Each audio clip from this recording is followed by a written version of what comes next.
बिस्मिल्लाहिर्रहमानिर्रहीम, अस्सलाम वालेकुम। मेरा नाम है वकास असगर। आज का हमारा टॉपिक है मैकेनिकल एप्टीट्यूड टेस्ट। ये आईएसएसबी के अंदर 50 एमसीक्यूज होते हैं जिसकी नेगेटिव मार्किंग भी होती है। साइक के टेस्टों में से वाहिद ये टेस्ट है और पूरे आईएसएसबी के टेस्टों में से सबसे जो है ना वाहिद अकेला टेस्ट ये है कि जिसमें नेगेटिव मार्किंग भी होती है। नेगेटिव मार्किंग किस तरह, मिसाल के तौर पर ये आपको एक क्वेश्चन नज़र आ रहा है और इसमें ये आपका बिल्कुल ठीक है, उसके बाद ये आपका ये सेकंड वन क्वेश्चन है ये रॉन्ग हो गया है, तो क्या होगा कि वो जो आपका एक नंबर है पहले वाले क्वेश्चन में से, तो इसमें से वो माइनस हो जाएगा, तो आपका टोटल नंबर बनेगा 0। उसके बाद जी अगर ये वाला क्वेश्चन आपको दिखाया जाता है और ये भी आप रॉन्ग कर देते हैं वहाँ पर, तो क्या होगा जी आपका जो नंबर आएंगे वो -1 हो जाएगा। तो इसी तरह ये नेगेटिव मार्किंग भी होती है। अभी हम यहाँ पर कुछ क्वेश्चंस करेंगे। सबसे पहले मैं आपको बताता चलूँ कि टोटल कितने क्वेश्चन होते हैं। टोटल जो आपके क्वेश्चन होते हैं वहाँ पर 50 एमसीक्यूज होते हैं और जो टाइम होता है उनको सॉल्व करने का वो जी आपको टोटल 15 मिनट का जो है ना वो टाइम दिया जाता है। 15 मिनट के अंदर आपने 50 एमसीक्यू सॉल्व करने होते हैं और साथ में बबल शीट दी जाती है, कॉपी होती है और कॉपी पर आपने टिक नहीं लगाना होता, साथ में एक बबल शीट होती है और वहाँ पर आपने डायरेक्टली उसको फिल करना होता है। तो इस तरह मैकेनिकल एप्टीट्यूड का जो टेस्ट है आपका वो वहाँ पर लिया जाता है। तो हम यहाँ पर कुछ एमसीक्यूज करेंगे, मैं आपको समझाऊंगा कि क्या एमसीक्यूज आपने करने किस तरह है और इसका जो ना रूल्स किस तरह अप्लाई होते हैं। लेकिन सबसे पहले मैं आपको ये बताता हूँ चलूँ कि जो क्वेश्चन है वो किस तरह के वहाँ पर जो है ना वो आते हैं। अगर मैं यहाँ पर आपको ये बताऊँ तो वहाँ पर आपके क्वेश्चन आते हैं जी पुलिस के रिलेटेड आ जाते हैं, gears, levers, springs, electrical circuits, hydraulic tools, conductor, insulator, gravity, force, friction, weight, मतलब फिजिक्स के कुछ लॉज जो है ना वहाँ पर अप्लाई होते हैं। तो ये सारी चीज़ें मैकेनिकल एप्टीट्यूड के अंदर होती हैं। इस तरह के एमसीक्यूज होते हैं। चंद एमसीक्यूज यहाँ पर मैं आपको डिस्कस करके दिखाऊंगा और बताऊंगा कि ये एमसीक्यूज आपने करने किस तरह है। और ये सिर्फ मैं एमसीक्यूज के आंसर नहीं आपको बताऊंगा बल्कि आपको ये भी बताऊंगा कि हल किस तरह होते हैं। तो सबसे पहले जो हम पहले एमसीक्यूज पढ़ते हैं, select the stool that will be steadiest on या steadiest on the uneven ground. Uneven ground से मुराद होता है कि वो ग्राउंड जो कि ना हमवार होता है, यानी कि फ्लैट नहीं होता, वो ऊपर नीचे होता है, जैसे कोई पहाड़ी इलाका या इस तरह के जो है ना ऊंच नीच। तो इनमें से कौन सा स्टूल ऐसा है कि जो कि वहाँ पर बिल्कुल सही फिट बैठेगा। तो एक मैं आपको ये बताता चलूँ कि यहाँ पर ये बी जो है ना इसकी जो लेग्स हैं वो बिल्कुल स्ट्रेट है। तो स्ट्रेट लेग्स वाला कभी भी किसी भी जगह पर होता ही नहीं है, ठीक। स्टूल वगैरह जिसकी भी चीज़ लेग्स स्ट्रेट होंगी ना उनको हम चाहे फ्लैट ग्राउंड पर भी रखें, अगर ज़रा सा भी वो ऊंचा नीचा अनइवन हुआ तो क्या होगा कि वो बैलेंस नहीं हो पाएगा। तो बी तो हो ही नहीं सकता। ये आपने ज़हन में रखना कि जो स्ट्रेट लेग्स होती हैं उसको कभी भी नहीं लगाना। अब जो यहाँ पर हमारी बेंड है लेग्स, जिसको टेढ़ी लेग्स कहते हैं, इसमें से देखिए इन दोनों में से एक होगा। अब इन दोनों में से कौन सा होगा, ए होगा या सी होगा, कौन सा सही फिट बैठेगा ना हमवार ग्राउंड पर। तो देखिए जिसकी लेग ज़्यादा होती है, ये टोटल वैसे यहाँ पर 5 दिखाई गई हैं, तो एक और भी वहाँ पर है लेकिन वहाँ पर यहाँ पर नज़र नहीं है, तो ये 6 इसकी लेग्स है। तो जिसकी लेग्स ज़्यादा होंगी वो कभी भी हमवार या ना हमवार जगह पर कभी भी सही फिट नहीं बैठेगा, जिसकी लेग ज़्यादा होगी। क्योंकि अगर वो 5 लेग्स सही तरीके से लग गए लेकिन एक कहीं पत्थर पर आ गई या एक किसी ऊंची जगह पर आ गए तो पूरा स्टूल ही जो अनबैलेंस हो जाएगा। तो यहाँ पर आपने जो सी ऑप्शन को टिक करना है, एक तो इसकी लेग्स बेंड है और दूसरा इसकी लेग्स कम है, तो इन तीनों की बानिस्बत सी जो है ना वो राइट आंसर होगा हमारे पास, ठीक है। अभी मैं दूसरे क्वेश्चन पर चलता हूँ। यहाँ पर देखिए, select the picture that accurately shows a bomb falling from a moving airplane, यानी कि दो एयरप्लेन जा रहे हैं और उसमें से जो है ना बॉम्ब को गिराया गया, तो किस डायरेक्शन में वो नीचे फॉल करेगा। तो आपको एक बात बताता चलो कि इन दोनों में से ये देखें, ये तो बिल्कुल सीधा आ रहा है यहाँ पर और यहाँ पर ये थोड़ा सा इस तरफ बेंड हो रहा है। अब यहाँ पर मैं आपको एक बात ये बताता चलो कि मिसाल के तौर पर आप बाइक पर जा रहे हैं तो ऐसे बॉल को ऊपर की तरफ उछालते हैं, तो आपको इस तरफ आप पीछे मुड़ के देखेंगे तो ऐसे लगेगा कि बॉल आपके पीछे आ रही है, यानी कि फ्रिक्शन होती है हवा की, हवा फोर्स लगाती है। तो जैसे ही फोर्स लगाती है तो जिस डायरेक्शन में बंदा बाइक चला रहा होता है या जैसे एरोप्लेन जा रहा है, तो जिस डायरेक्शन की तरफ आप जा रहे हो उस डायरेक्शन की तरफ फोर्स लगाएगी हवा, तो उसी डायरेक्शन की तरफ थोड़ी सी चीज़ लाजमी मूव करेगी। जैसे कि आप बाइक चला रहे होते हो तो एकदम जो कोई नीचे शॉपर वगैरह पड़ा होता है तो वो उड़ता है, तो वो एकदम आपकी तरफ उड़ता है, यानी कि जिस डायरेक्शन में आप जा रहे होते हो उसी डायरेक्शन की तरफ वो उड़ रहा होता है। तो इसीलिए जो हमारे पास ए ऑप्शन होगा ना यहाँ पर वो राइट ऑप्शन होगा यहाँ पर इसका, क्योंकि ये वाला यहाँ पर इस डायरेक्शन के अंदर नीचे फॉल करेगा। एक ये हमारे पास आ गया। दूसरे नंबर पर जी हम चलते हैं, select the tank that will cool fastest. यहाँ पर कौन सा टैंक है, यानी कि आपके अंदर चाहे दूध है गर्म, चाहे यहाँ पर पानी गर्म है, तो कौन सा टैंक ऐसा है, सारों में 1 लीटर है, तो कौन सा टैंक ऐसा है जो कि मतलब जल्दी कूल कर देगा, उसको ठंडा कर देगा। तो आप देखें कि ये केमिस्ट्री का है, जहाँ पर सरफेस एरिया ज़्यादा होता है वहाँ पर इवेपोरेशन ज़्यादा होती है, इजीली इवेपोरेट कर जाते हैं, ठीक है।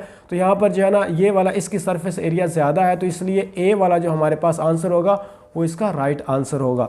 उसके बाद ही आगे चलते हैं, यहाँ पर देखिए select the stairs that can fall down easily, मतलब इन दोनों में से कौन सी जो लैडर है, स्टेयर है जो कि इजीली फॉल कर जाएगी। यहाँ पर देखिए इसकी यहाँ से लेकर यहाँ तक जो है ना वो डिस्टेंस वो थोड़ा ज़्यादा है और इसका डिस्टेंस इधर से लेकर इस तरफ कम है। तो आपको पता है कि जो डिस्टेंस कम पे पड़ा हो, ठीक है, वो जल्दी गिर जाता है हवा से भी, या आप चाहे उसको पुश करें तो कोई भी डिस्टेंस कम पर पड़ा हो, जिस इनके दरमियान दो चीज़ें साथ में जुड़ी हो तो डिस्टेंस कम हो तो वो जल्दी गिर जाता है। ये वैसे प्रैक्टिकल एग्जाम्पल है, तो बी यहाँ पर हमारा जो है ना वो राइट आंसर होगा।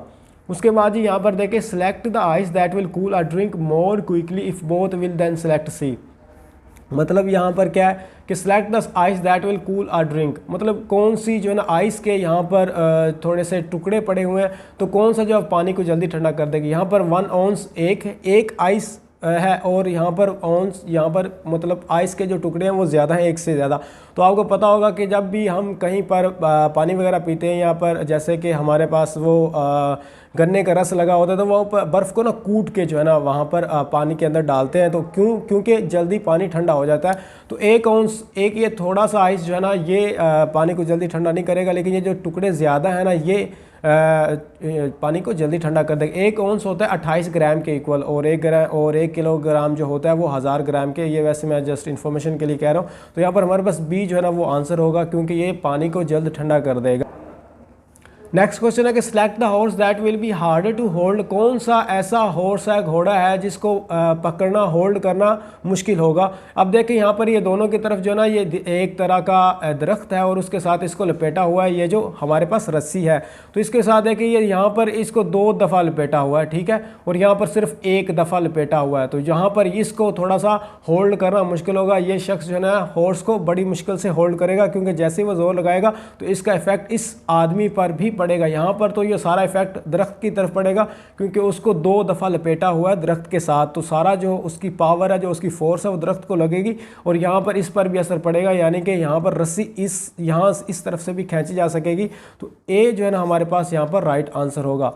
उसके बाद जी select the fan that needs the more powerful motor if equal then select C. यहाँ पर उसने कहा हुआ है कि जी इनमें से कौन सा फ़ैन है जिसमें हमें पावरफुल मोटर जो है ना वो लगानी पड़ेगी इसको चलाने के लिए। यहाँ पर विंग्स आप देखें, यहाँ पर इसके विंग्स जो है ना वो 4 हैं, ठीक है। अगर इसके विंग्स 4 है तो यहाँ पर देखिए इसके विंग्स जो है ना वो 6 हैं। तो जिसके विंग्स ज़्यादा होंगे उसको ज़्यादा पावरफुल मोटर की ज़रूरत होगी। तो यहाँ पर हमारे पास जो है बी जो है ना वो हमारे पास राइट आंसर आ जाएगा। उसके बाद ही हमारे पास आ जाता है select the picture that is accurately showing how mud slings form the wheel of a bicycle. जब एक बाईसाइकिल चल रही होती है तो जो मड होता है, मिसाल कीचड़ जो होता है वो किस मूव में किस डायरेक्शन में मूव करेगा। तो आप देखें इस टायर में जो है ना यहाँ पर कीचड़ इस तरफ इतना तक आ गया और यहाँ पर ये देखिए ऊपर तक चला गया। तो कौन सा जो है ना वो व्हील ठीक होगा। अभी देखें कि जो टायर बड़े होते हैं ना उनमें से कीचड़ ऐसे होता है कि वो ऊपर की तरफ चले जाते हैं, यहाँ पर ये ज़्यादा, लेकिन जो इतने हैवी नहीं होते उनका कीचड़ इसी तरह मूव करता है। तो हमारे पास ए जो है ना वो राइट आंसर होगा यहाँ पर। उसके बाद ये अगर हम चलें यहाँ पर select the frying pan that will easier to handle, कौन सा जो है ना वुडन या एल्युमिनियम का जो है ना फ्राई पैन किसको होल्ड करना यहाँ पर fry pan that will easy होगा।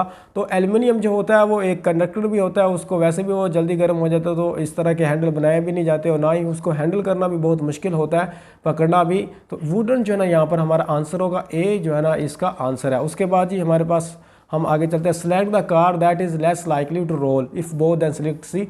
कहता है कि कौन सी कार है इन दोनों में से जो कि रोल यानी कि उसका टायर नहीं घूमेगा ज़्यादा। तो इसमें से देखिए यहाँ पर ये जब नीचे जाएगी ये बी व्हीकल, तो ये जो है ना टायर वो मूव करेगा, ठीक है।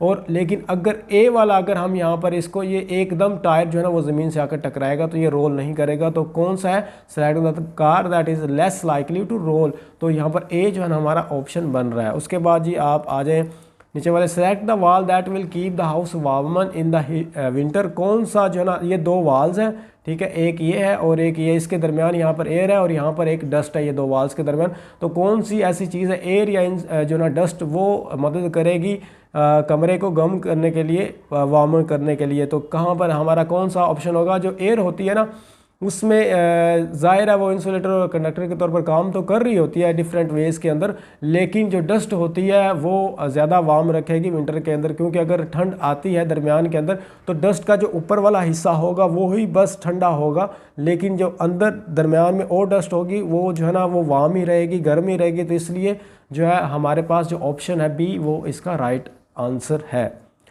उसके बाद जी हमारे पास आ जाता है यहाँ पर ये the 3 glasses are given which have been washed rinsed and drained then they are caused to dry on a linoleum worktop select that one will dry first A B और C। मतलब ये 3 गिलास हैं और इसको उन्होंने धो के फिर इसको जो है ड्राई किया है। तो अगर एक वो जो यहाँ पर लिनोलियम का जो ना वो लफ्ज़ लिखा है, इसका मतलब ये होता है कि जो आप बैठक वगैरह अपने गेस्ट हाउस के अंदर जो ना शीट बिछाते हैं ना फ़र्श पे, तो उसी तरह फ़र्श का एक टुकड़ा जो ना वो शीट का एक टुकड़ा है कागज़ सा, तो वो उससे साफ़ कर रहे हैं। तो पहले सबसे पहले कौन सा जल्दी साफ़ होगा, कौन सा ज़्यादा ड्रेन होगा जल्द, तो अब देखें जिसका सरफेस एरिया कम होगा ना वो जल्दी ड्रेन हो जाएगा, रिंस्ड हो जाएगा। तो सी हमारे पास आंसर आ गया। इनकी बनिस्बत जो है ना इसका सरफेस एरिया कम है, वैसे भी ये ईजीली जो है ना ड्रेन हो जाएगा। तो सी हमारे पास इसका आंसर आ जाएगा। उसके बाद जी देखिए select the nail that is mostly likely to the pull out of the wall. मतलब कौन सा ऐसा कील है जिसको आप बड़ी आसानी से दीवार से निकाल लेंगे। ठीक है, पुल आउट का यहाँ पर वर्ड आया हुआ है। अब देखें कि जो चीज़ किसी भी बैलेंस किसी भी यहाँ पर वेट लटका हो तो दीवार के अंदर, तो जो कील उस वेट के बिल्कुल पास होता है ना वो ईजी होता है। क्यों? क्योंकि जो इस तरफ है या जैसे ए और सी के अंदर आपने देखना है, तो जो सी है वो तो बिल्कुल पास है और जो ए है वो दूर है। अब जो दूर वाली चीज़ होती है ना, जैसे आप कोई भी आपके पास जो है ना वो एक स्टिक है लंबी सी और उसके बिल्कुल एंड पर कॉर्नर पर आपने कोई वज़न कोई वेट बांधा हुआ है, तो अगर आप उस वेट के करीब से उसको स्टिक को पकड़ेंगे तो वो आपको जो है ना उसको बैलेंस करना और उसको हैंडल करना आसान होगा। लेकिन आप बिल्कुल स्टिक को पीछे से पकड़ेंगे तो वो ऐसे लगेगा कि आगे बहुत ज़्यादा वज़न आपने बांधा हुआ है। तो इसका क्या मतलब है, जो ईजीली जो पास होता है ना उसको कील को आप इजीली निकाल लेते हो, लेकिन जो उस बैलेंस से दूर होगा ए वो जो है इजीली पुल आउट नहीं होगा। ये आप फिज़िक्स का जो है ना इस तरीके से रूल होता है। तो आपने ये मेरी बात ज़हन में रखनी है, जो भी वज़न के पास कील होगा उसको आप इजीली पुल आउट कर सकते हैं, लेकिन जो दूर होगा उसको आप इजीली पुल आउट नहीं कर सकते। उसके बाद जी यहाँ पर सर्किट का है, in this circuit select the number of switches need to be close to light. मतलब कौन से स्विच हैं जिनको हम ऑन करें और ये बल्ब जो है ना वो जल जाएंगे। कोई से आपने मिनिमम ऐसे स्विच, मिनिमम मैं कह रहा हूँ कि मिनिमम कौन से कितने स्विच हम ऑन करें तो हमारे पास बल्ब जो है ना वो जलने लग जाए, चाहे एक बल्ब जले या 2 जले, लेकिन हमने मिनिमम स्विच जो है ना वो ऑन करने हैं। आप हमेशा मेरी बात जहन में रखिएगा, आपको बल्कि पता होगा कि करंट तब भी सर्कुलेट करता है जब तक एक पूरा सर्किट कंप्लीट हो जाए। पूरा सर्किट से मुराद ये है कि यहाँ पर ये बैटरी लगे और यहाँ पर ये, जब तक ये और यहाँ पर चले हम बल्ब बना देते, जब तक ये सर्किट कंप्लीट नहीं होता तब तक जो है ना वो कोई भी बल्ब जो है ना वो नहीं जलेगा। तो यहाँ पर एक इस स्विच को हमें ऑन करना पड़ेगा और एक इस स्विच को ऑन करना पड़ेगा, तो फिर हमारा ये वाला पूरा एक सर्किट कंप्लीट हो जाएगा, तो बल्ब जो है ना वो जल जाएगा। तो हमने कितने स्विच जी ऑन किए? 2। तो इसके बाद जी 2 इसका आंसर होगा, मिनिमम हमें 2 की ज़रूरत है। अब यहाँ पर select the type of the work done that man is doing in this picture. तो यहाँ पर कौन सा वो वर्क कर रहा है, मैकेनिकल एडवांटेजेस इसको कहते हैं। मैकेनिकल एडवांटेज जो है ना यहाँ पर ये है, इसका मतलब ये है कि कोई भी आप काम कर रहे हो लेकिन आप किसी भी मैकेनिकल टूल का सहारा ले रहे हो, जहाँ पर ये जैसे एक पुली नुमा एक चीज़ पड़ी हुई है तो इसका सहारा ले रहे हैं। लेकिन ये अगर हाथ से जो है ना वो धक्का लगाता है, जैसे हम कोई भी चीज़ है वो अगर हाथ से उठाते हैं तो वो फिर होता है नॉर्मल टास्क, लेकिन अगर हम उसको किसी भी मैकेनिकल टूल के नज़रिए जो है ना उसको हिलाते हैं, उसको जो है ऊपर उठाते हैं, तो फिर हमारे पास क्या आ जाता है, मैकेनिकल एडवांटेज जो है ना उसका आंसर आ जाता है। आगे जो है ना ये हमारा यहाँ पर पार्ट 1 कंप्लीट होता है, तो मैं पार्ट 2 में ये बाकी क्वेश्चन जो है ना यहाँ पर डिस्कस कर दूंगा। तो ये लास्ट वन है, यहाँ पर select the tent pack that will give the best hold on the soft ground. मतलब जो टेंट वाले होते हैं, जैसे टेंट बांधते हैं, वो एक कील होता है, वो एक खोंटा होता है, तो उसको किस डायरेक्शन के अंदर अगर हम ज़मीन के अंदर गाड़ें तो वो ज़्यादा जो है ना होल्ड कर पाता है, ज़्यादा मजबूती से जो है ना वो टेंट को होल्ड कर जाता है। यहाँ पर ये देखें, ये इस टेढ़े मेढ़े जो है ना बेंट किए हुए, तो यहाँ पर ये जो टी ऑप्शन ये वाला, जितना आप उसको ज़मीन के अंदर एक बेंट शेप में उसको गाड़ेंगे, ठीक है, तो अब उतना ही वो मजबूती से उसको होल्ड करेगा। तो यहाँ पर हमारे पास टी जो है ना आंसर आ जाता है। पार्ट 1 है, पार्ट 2 जो है ना वो मैं आपको जो है ना मिल जाएगा इसी वीडियो की डिस्क्रिप्शन के अंदर, क्योंकि बाद में मैं ऐड कर दूंगा। और इसी तरह हम पार्ट 2-3 पार्ट जो है मैकेनिकल एप्टीट्यूड के करेंगे। आई होप आपको थोड़ी बहुत समझ आई होगी। अगर कोई बात पूछने वाली है पूछ सकते हैं, और मुझे दीजिए इजाज़त। अल्लाह हाफिज़।